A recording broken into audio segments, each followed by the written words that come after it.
வணக்கம். நம்ம எல்லாருமே இந்திய சுதந்திர போராட்டம்னு சொன்னா காங்கிரஸ் கட்சி தான் முதல்ல ஞாபகத்துக்கு வரும் இல்லையா? ஆனா உண்மை என்னன்னா அந்த நேரத்துல பல அமைப்புகள் உருவாகிட்டு இருந்துச்சு. அதுல ரொம்ப முக்கியமான ஒண்ணு தான் அகில இந்திய இந்து மகாசபா. இப்போ டிஎன்பிஎஸ்சி மாதிரி தேர்வுகள்ல இது ஒரு ஹாட் டாபிக்கா இருக்கு. சோ இது ஏன் உருவாச்சு? இதோட பின்னணி என்னன்னு நாம இப்ப பார்க்கலாமா? வாங்க.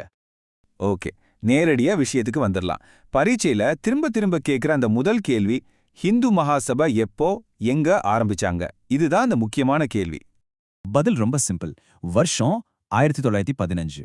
ஆமா, காந்தி தென்னாப்பிரிக்காவிலிருந்து இந்தியாவுக்கு திரும்பி வந்த அதே வருஷம். இப்படி ஞாபகம் வச்சுக்கிட்டா மறக்கவே மறக்காது. சரி, வருஷம் 1915ன்னு பார்த்தோம். இடம் புனித நகரமான ஹரித்வார். அப்போ 1915 ஹரித்வார், இதுதான் பேசிக். ஆனா ஒரு நிமிஷம் யோசிச்சு பாருங்க, திடீர்னு எதுக்கு இப்படி ஒரு அமைப்பு உருவாகணும்? இதுக்கு பின்னாடி ஒரு பெரிய கதை இருக்கு.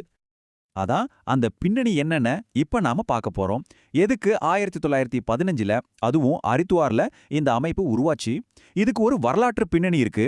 அதை புரிஞ்சுக்கிட்டாதான் நமக்கு முழு படமும் புரியும். இது ஒரு செயின் ரியாக்ஷன் மாதிரி.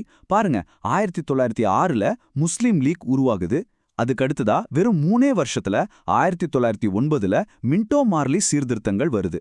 இதுல முஸ்லிம்களுக்கு தனி தொகுதிகள் கொடுத்தாங்க. இதுதான் பெரிய டேர்னிங் பாயிண்ட்.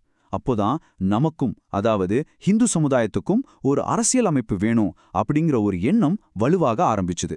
அதோட விளைவுதான் கரெக்டா 1915ல ஹிந்து மகாசபை உருவானது. சரி, பின்னணி புரிஞ்சிடுச்சு. இப்போ அந்த அமைப்பு அதிகாரப்பூர்வமா எப்படி ஆரம்பிச்சது, அதோட முதல் மாநாடு எப்படி நடந்துச்சு, சில இன்ட்ரெஸ்டிங் ஃபேக்ட்ஸ் இருக்கு, அதை பார்க்கலாம். இதுதான் செம்ம இன்ட்ரெஸ்டிங்கான விஷயம். அவங்க முதல் மாநாட்டை எப்ப நடத்துனாங்க தெரியுமா? ஹரித்வார்ல நடந்த கும்பமேளா அப்போ. யோசிச்சு பாருங்க, லட்சக்கணக்கான மக்கள் கூடுற அந்த நேரத்தை இந்த அமைப்பை லான்ச் பண்ண ரொம்பவே புத்திசாலித்தனமா பயன்படுத்திக்கிட்டாங்க. அப்புறம் இதோட ஹெட் குவார்ட்டர்ஸ் எங்க இருந்துச்சுன்னு கேட்டா, ஹரித்வாருக்கு பக்கத்துல இருக்கிற டேராடூன்ல தான் செட் பண்ணாங்க. இதுவும் ஒரு முக்கியமான பாயிண்ட், நோட் பண்ணிக்கோங்க. ஒரு அமைப்பை ஆரம்பிக்கிறது மட்டும் முக்கியம் இல்ல இல்லையா? அது வளரணும், அதுக்கு நல்ல தலைவர்கள் வேணும், கிளைகள் வேணும். அப்போ இந்து மகாசபையை வழி நடத்தினது யாரு? அது எப்படி இந்தியா முழுக்க பரவுச்சு? வாங்க பார்க்கலாம். ஹரித்வார்ல தேசிய லெவல்ல ஆரம்பிச்சோன்னு அடுத்தடுத்து யுனைடெட் ப்ராவின்சஸ், பாம்பே, பீகார்னு முக்கியமான மாகாணங்கள்ல அதோட கிளைகள், அதாவது மாகாண இந்து சபைகள் வேகமா உருவாக ஆரம்பிச்சது. இத பார்த்தாலே தெரியுது இந்த அமைப்பு எவ்வளோ வேகமா வளர்ந்துச்சுன்னு. இங்கதான் ஒரு சின்ன சர்ப்ரைஸ் இருக்கு. பண்டித் மதன் மோகன் மாளவியா மாதிரி பெரிய காங்கிரஸ் தலைவர்களே இதுல ரொம்ப ஆக்டிவா இருந்திருக்காங்க. இதுல இருந்து என்ன தெரியுது? அந்த காலத்துல தேசியவாதமும் மத அடையாள அரசியலும் ஒன்னோடு ஒன்னு எப்படி கலந்திருந்துச்சுன்னு இது ஒரு சூப்பர் உதாரணம். ஓகே, இப்போ நம்ம பார்த்த எல்லா தகவல்களையும் பரீட்சைக்கு தேவையான மாதிரி சுருக்கமா ஒரே இடத்துல பார்க்கலாமா? இதை மட்டும் ஞாபகம் வச்சுக்கிட்டாலே போதும்.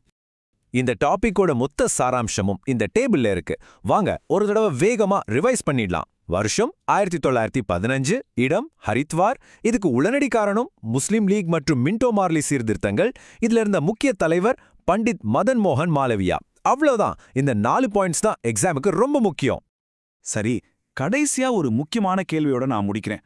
ஒரு பக்கம் முஸ்லிம் லீக், இன்னொரு பக்கம் இந்து மகாசபை, இப்படி மத அடிப்படையில உருவான இந்த அமைப்புகள் நம்ம சுதந்திர போராட்டத்தோட பாதையை எப்படி மாத்தி அமைச்சிருக்கோம்? அதோட தாக்கம் இன்னைக்கும் நம்ம அரசியல்ல இருக்கா? கொஞ்சம் யோசிச்சு பாருங்க. இது வெறும் வரலாறு இல்ல, நம்ம நிகழ்காலத்தை புரிஞ்சுக்கிறதுக்கான ஒரு திறவுகோல்.